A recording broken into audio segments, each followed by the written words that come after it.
बिस्मिल्लाहिर्रहमानिर्रहीम रब्बिश्रह ली सदरी व यस्सिर ली अमरी वहलुल उक़दतम मिन लिसानी यफ़क़हू क़ौली। यहाँ पे देखें that is the function of a teacher कि आज के दौर में फंक्शन ऑफ अ टीचर क्या है। The function of a teacher is one of the most important in thought provoking essay of Russell, which compels the reader to think over the real function of a teacher and to ponder that, am I a well taught person? मेरे उस्ताद कहते थे कि उस्ताद हर कोई नहीं होता, उस्ताद कोई कोई होता है। उस्ताद किरदार का उस्ताद होता है, उस्ताद जो है वो अल्फाज का उस्ताद होता है। ठीक है, उस्ताद बेटा कोई कोई होता है। रीडिंग तो हर कोई एक्सक्यूज करते हैं। हाँ जी मरियम। मैम, प्रोवोकिंग का क्या मतलब है? बेटा ये मैं आपको एंड पे बताती हूँ, सब अंडरलाइन कर लें। ठीक है, तो ओके वो क्या मैम। करता है कि विच कंपेयर्स द रीडर कि वो फंक्शन ऑफ अ टीचर, हमारा बीइंग अ टीचर मेरा फंक्शन क्या है। The teaching profession has almost completely change nowadays. ठीक है, अब उसने a function of a teacher ponder that am I a well taught person. एक उस्ताद हो के अगर एक इंसान की ज़बान ही ठीक ना हो तो फिर उस्ताद उस्ताद लगता है कि भाई ये किस तरह के नो मैम। अल्फाज इस्तेमाल कर रहा है और क्या कर रहा है, नहीं लगता ना। इसी तरीके से बेटा जब भी मेरी कोई स्टूडेंट उस्ताद बनती है ना तो मैं उसको कहती हूँ बेटा ये जो प्रोफेशन है ना ये नबियों का प्रोफेशन है, इसकी लाज रख लेना। ये आम बंदे को अल्लाह ताला उस्ताद नहीं बनाता, अल्लाह हर किसी को उस्ताद नहीं बनाता है। और ये बात मेरे उस्ताद ने मुझे कही थी कि बेटा अब आप उस्ताद हो, आपके कैरेक्टर से पता चलना चाहिए कि आप उस्ताद हैं। ठीक है, तो teaching profession has almost completely change nowadays. लेकिन आज के दौर का उस्ताद कैसा है देन ओल्ड वन। दो the teaching profession has an honourable tradition pre historic today's world, yet it is quite different in nature. लेकिन ये आजकल टीचिंग प्रोफेशन बेशक एक ऑनरेबल ट्रेडिशन है। देखिए मैंने कहा ना नबियों का पेशा करार दिया गया है इसको। तो today's world, yet it is quite different nature and methodology now. लेकिन आजकल इसकी methodology बड़ी change हो गई है। In older days, the function of a teacher was to inculcate in his students the ideas he considered to be good. Older days के अंदर एक टीचर जो है उसका फंक्शन क्या होता था कि वो स्टूडेंट के दिमाग में अच्छे आइडियाज को इनकलकेट करता था। उन आइडियाज को स्टूडेंट यूज करके और मजीद मतलब अपने आप को प्रोग्रेस करते थे। ठीक है, हमें बड़े अच्छे उस्ताद मिले। ठीक है, मेरी एक उस्ताद ने ये प्रिडिक्शन की थी मेरी मदर के सामने when I was in 9th। उन्होंने मेरी अम्मी को कहा था आपको पता है she is the future of Pakistan. ये उन्होंने प्रिडिक्ट कर दिया था, बहुत पहले कर दिया था। उन्होंने कहा था she is the future of Pakistan.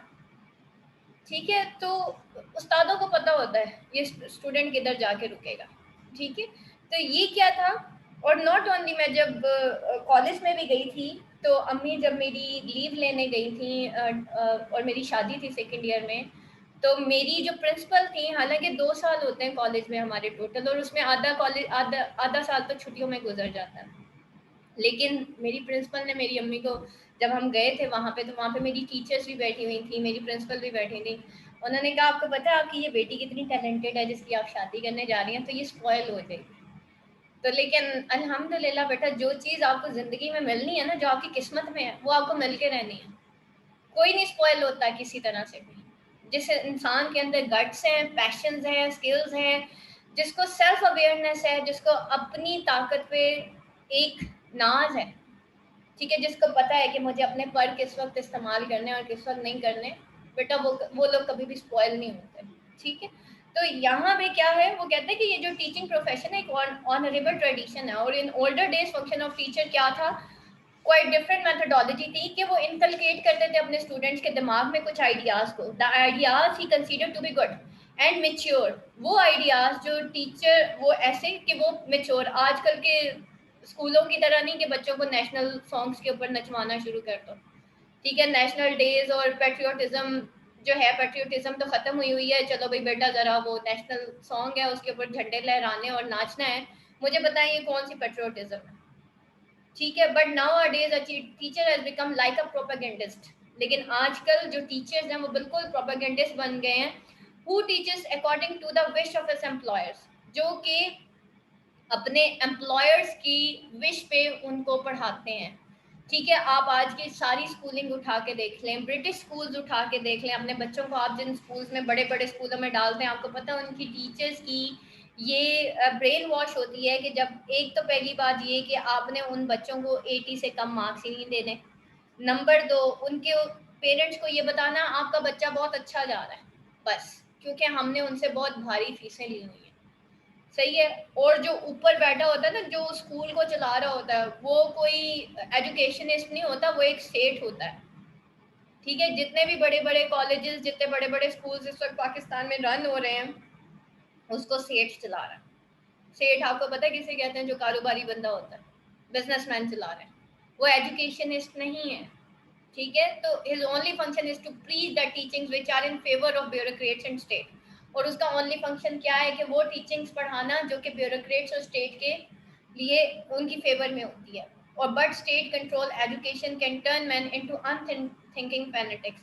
लेकिन स्टेट जो है वो कंट्रोल करती है एजुकेशन को, can turn man into unthink fanatics, okay, वो मैन को अनथिंकिंग फैनेटिक्स में कन्वर्ट कर देती है। And for his own survival the teacher must play the pact which the state cuts out for him and his task. और अपने ही survival के लिए वो जो टीचर होता है उसको प्ले करना होता है क्या? द पैक्ट, ये रास्ता जो कि स्टेट कट आउट करती है for him in this task. यानी कि स्टेट टीचर्स को यूज करती है ताकि स्टेट के हक में, ब्यूरोक्रेसी के हक में सब कुछ बेहतर हो जाए, ठीक है। अभी जो हमारा स्कूलिंग सिस्टम है इस वक्त पाकिस्तान के अंदर भी, डू यू नो दैट कि इसके अंदर कोई प्रैक्टिकलिटी नहीं है, उसके अंदर बहुत कम मॉरलिटी है। ऊपर से माओ ने भी अपना फंक्शन छोड़ दिया, तरबियत का मामला तो ख़त्म ही हो गया भाई ना। और इतना सिलेबस है स्कूल्स के अंदर, इतना सिलेबस है कि बच्चा जो है उस सिलेबस को पूरा करे, वो होमवर्क्स करे, या वो प्रैक्टिकल लाइफ में, या हम उसके अंदर सॉफ्ट स्किल्स भी प्रमोट नहीं कर सकते। मैंने इसी वजह से अपने बच्चों को ट्यूशन्स नहीं पढ़ाई। मैंने उनको कहा बेटा एक स्कूल में जाते हो वहीं से पढ़ो, जो भी है, नहीं समझ आता मेरे से पूछा, मैं बताऊंगी, ठीक है। और माशाल्लाह वो देख लें वो स्कॉलरशिप होल्डर्स है, ठीक है। तो दैट इज द थिंग कि वो तरबियत का मामला तो ख़त्म ही हो गया। अगर सारा दिन बच्चों को किताबें चटवाते रहेंगे, जो हमारे स्कूल्स के अंदर इतना हैवी सिलेबस बच्चों के हाथ में दे दिया जाता है और उसमें आधे से ज़्यादा चीज़ें इम्प्रैक्टिकल होती हैं, यानी कि जो हमारी आगे ज़िंदगी में काम ही नहीं आनी, कहीं भी काम नहीं आनी, ना प्रोफेशन में ना प्रैक्टिकल लाइफ में, लेकिन वो क्या है, वो स्टेट और ब्यूरोक्रेसी के लिए बेहतर है, वो इंसान के अंदर उसको अंग्रेज़ों का गुलाम बनाने के लिए बेहतर है, ठीक है। उसके अंदर उसको बताया जाता है कि जी तुम इंग्लिश सीख लो, तुम्हें पैसा मिल जाएगा, ठीक है, पता नहीं तुम क्या बन जाओगे। तो इस तरह की चीज़ें, यानी कि उसको इंटरनली, पहले हमारे दौर में जो उस्ताद हुआ करते थे, अल्हम्दुलिल्लाह मुझे बहुत अच्छे टीचर्स मिले, वो हमें इनवर्डली ग्रूम किया करते थे। आज के जो टीचर्स हैं उनको बताया जाता है आपने बच्चे से रीडिंग करवानी है, उसकी इंग्लिश बड़ी गुड होनी चाहिए। हमारे दौर में कैरेक्टर के ऊपर बड़ा फोकस होता था। जो हमें ट्यूशन पढ़ाने आते थे सर, वो भी हमारा कैरेक्टर बिल्ड करते थे। Character building was the first aim for the teachers, ठीक है। वो हमारी कैरेक्टर बिल्डिंग करते थे कि ये बच्चा कॉन्फिडेंटली बात करे, he should be an upright. हमें बताया जाता था उस्ताद के आगे से नहीं गुजरना, उस्ताद के पीछे से नहीं, पीछे से गुजरना है। ये सारे मोरल्स हमें बताए जाते थे, ठीक है। आज के बच्चे को सिर्फ इंग्लिश स्पीकिंग पे लगा दिया गया कि बेटा बस अब आप स्कूल चले गए हो, अब आपने इंग्लिश बोलनी है। माओ का भी बस एक ही कंसर्न है, मेरा बच्चा पटर पटर इंग्लिश बोल ले। आपका बच्चा बोल लेगा, आप फिक्र ना करें, जब वो प्रोफेशनल लाइफ में जाएगा। लेकिन फर्स्ट जो 6 क्लास तक एटलीस्ट उसके इसको वो टाइम होता है बच्चे के अंदर मोरालिटी बिल्डअप करने का, उसका कैरेक्टर बिल्डअप करने का। उसके बाद बच्चा खुद ही चलता है। उसके 6 क्लास तक ना आपने अपने बच्चे को रिस्पॉन्सिबल बनाना होता है। अगर आपने बना लिया, यू आर द, आप फिर कामयाब, you are the successful mother. लेकिन अगर आप उसको सिर्फ कोर्स रटवाने में लग गए हैं, टीचर्स भी और पेरेंट्स भी, देन आपका बच्चा गया, ठीक है, वो फ्रस्ट्रेट हो जाएगा। According to Russell, the most important function of a teacher is to inculcate in his people beliefs which are wise and sensible. बच्चों के दिमागों में इनकलकेट करना होता है बिलीफ को जो कि वाइज और सेंसिबल होते हैं। In his mature opinion, in antiquity as well as renaissance teacher had comparatively greater freedom, और जो कि वाइज और सेंसिबल थे। इन हिज मेच्योर ओपिनियन, अपनी मेच्योर ओपिनियन में, in antiquity as well as renaissance teacher, antiquity में यानी कि पुराने दौर में भी, और एज वेल एज रेनेसेंस, जो रेनेसेंस रीबर्थ ऑफ नॉलेज हुआ था उस दौर में भी, हैड कंपैरेटिवली ग्रेटर फ्रीडम। उनके पास एक ग्रेटर फ्रीडम होती थी अपने शागिर्द को वो अपने तरीके से ठीक है, जैसे एरिस्टोटल जो है, प्लाटो जो है, अफलातून जो है, वो अरस्तु का उस्ताद था, तो उसने अपने तरीके से अपने जो शागिर्द है उसको ग्रूम किया। आज जितनी भी टीचर्स यहाँ पे बैठी हैं, क्या आपके पास इतनी बड़ी अथॉरिटी है कि आप अपनी मर्जी से अपनी क्लास को ऑर्गेनाइज करें और अपनी मर्जी से सारा कुछ, ऊपर से डंडा आ जाएगा, ठीक है, कि आज आपने बच्चे के साथ यूं क्यों किया था, ठीक है। और बहुत ज़्यादा टीचर्स को प्रेशराइज किया जाता है कि जी आपने यूं करना है, रीज़न क्योंकि हमने इनके पेरेंट्स से पैसे लिए हुए हैं। तो दैट्स वाई मैंने टीचिंग प्रोफेशन ज्वाइन नहीं किया था। मेरा मेन इख्तलाफ ही यहाँ पे आया था कि नहीं, मैं इसका अभी फ़िलहाल पार्ट नहीं बन सकती। बहुत दफ़ा ऑफ़र हुआ, लेक्चरशिप भी ऑफ़र हुई, बट मेरे एम्स ही कुछ और थे, ठीक। तो दैट इज़ द थिंग जो कि इन हिज मैच्योर ओपिनियन, तो वो जो है यहाँ पे, but in modern time this freedom and self determination exist only an handful of grand historic universities. लेकिन इन मॉडर्न टाइम ये जो फ्रीडम और सेल्फ डिटर्मिनेशन है अब सिर्फ कुछ चंद एक ग्रैंड हिस्टोरिक यूनिवर्सिटीज में शायद रह गई हैं। The teacher of today is not expected to teach what he believes to be right. आज उस्ताद जो है वो टीच कर ही नहीं सकता जो कि वो बिलीव करता है कि भाई ये चीज़ राइट है। उसको जो ऊपर से एक बता दिया जाता है कि आपने ऐसे और इस तरीके से पढ़ाना है, वो वही करता है, but only what his employers decide that he should teach. बल्कि उसके जो एम्प्लॉयर्स होते हैं, जो उसके ऊपर सेठ बंदा बैठा होता है ना, वही उसको बताता है कि भाई तुमने ये चीज़ टीच करनी है बस। This attitude can never produce good thinkers of a nation as well of the world. और ये एटीट्यूड कभी भी good thinkers of a nation को नहीं प्रोड्यूस कर सकता है as well as of the world. A teacher should remain aloof from the strive of political parties. ठीक है, ये जो पॉलिटिकल पार्टीज हैं उनकी स्ट्राइव से उस्ताद को हमेशा दूर रहना चाहिए। ही should B neutral and impartial in his teaching. Russell think that the teacher's real function lies in letting the child develop in his inborn faculties and encouraging the kindly impulses that are latent in him. Otherwise, the thwarting of natural impulse can breed cruel, selfish urges in the child. यहाँ पे वो कहता है कि उस्ताद को neutral रहना चाहिए, impartial होना चाहिए अपनी टीचिंग्स में। और रसल ये कहता है कि जो टीचर है उसका रियल फंक्शन जो है वो लाई करता है कि वो चाइल्ड को लेट करे कि वो डेवलप करे अपनी इनबॉर्न फैकल्टीज को। देखिए, हर बच्चे के अंदर एक कोई ना कोई इनबॉर्न फैकल्टी होती है, ठीक है, हर इंसान के अंदर होती है। और बेटा जो है ऑलरेडी उसको इम्प्रूव करना ज़्यादा बेहतर है। और स्पेशली जो इनबॉर्न फैकल्टीज होती हैं हमारे अंदर, अगर हम उनको जज कर लें। देखें, अभी रिसेंटली क्या, एक साल पहले मेरे पास एक स्टूडेंट आया था। ही टोल्ड मी, मैम मेरे पास पैसे नहीं है टू पे द यूनिवर्सिटी फी। मैंने उससे पूछा आपके स्किल्स क्या हैं, ऐसे ही उसने बातों बातों में ना मुझे कहा मैम थोड़ा बहुत मुझे फोटोशॉप और ये आता है, इलस्ट्रेटर। मैंने कहा ओके फाइन, तुमने आज से ना मेरी एकेडमी के बैनर्स बनाने। कहता ठीक है। उसको वहां से मैंने टास्क देना शुरू किए, इम्प्रूव करना शुरू किया। Today he is the one of the designer जो डिज़ाइनिंग करके कमाता है, हालांकि वो बीएस इंग्लिश का स्टूडेंट है, ठीक है। तो ये बेटा उस्ताद का काम होता है कि उसने अपने बच्चे के अंदर, अपने स्टूडेंट के अंदर, और उस्ताद जज कर सकता है, उस्ताद कर सकता है। मेरे सर कहा करते थे जो उस्ताद हैं कि उस्ताद एक ऐसी ज़ात अल्लाह ने बनाई है, जैसे चावलों को जब उबाल आता है ना, तो हम देखते हैं ना कन्नी से चेक करते हैं कि 2 कन्नियाँ रह गई हैं चावलों की, तो अब ये दम के काबिल हो गया। Same is the case with उस्ताद। बच्चे की कन्नी से जज कर लेता है, स्टूडेंट की कन्नी से जज करता है कि ये स्टूडेंट कहाँ पे लायक करता है। इसी तरह एक स्टूडेंट आई थी मेरे पास, उससे मैंने पूछा, उसने कहा मैम मेरी इस तरह से कुछ प्रॉब्लम्स है। मैंने कहा ओके फाइन, अपना स्किल बताओ। उसने मुझे कहा मैम मुझे क्रोएशिया बहुत अच्छा आता है। मैंने कहा ओके, मुझे बना के दो, सैम्पल्स बना के दो। मैंने उसको प्रमोट किया, पहला टेंडर उसको 30,000 का मिला। एक और आई, मैम इस तरह से मसले मसाइल है। मैंने कहा पैशन बताओ। Ma'am baking.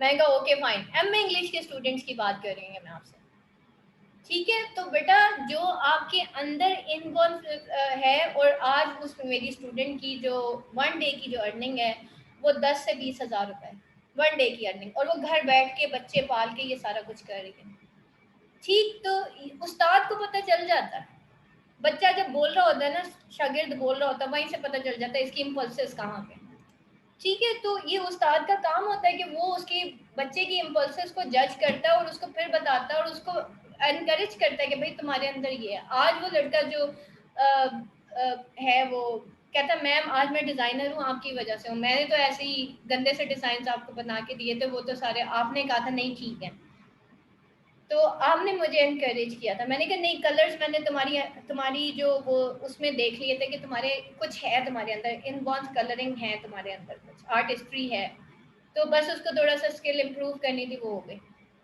और टास्क मैंने किसका दिया, किसी और का थोड़ी दिया था, अपना ही दिया था ना, खराब भी कर दे तो खैर है, कोई बात नहीं। ठीक है, तो बेटा ये चीज़ होती है, ये उस्ताद का काम होता है कि हमने बेटा किसी न किसी तरह शागिर्द को धक्का लगाना होता है, ऐसे नहीं तो वैसे। एटलीस्ट आज वो अपने हाथों से कमा तो रहा है ना, किसी से मांगने की जरूरत तो नहीं है।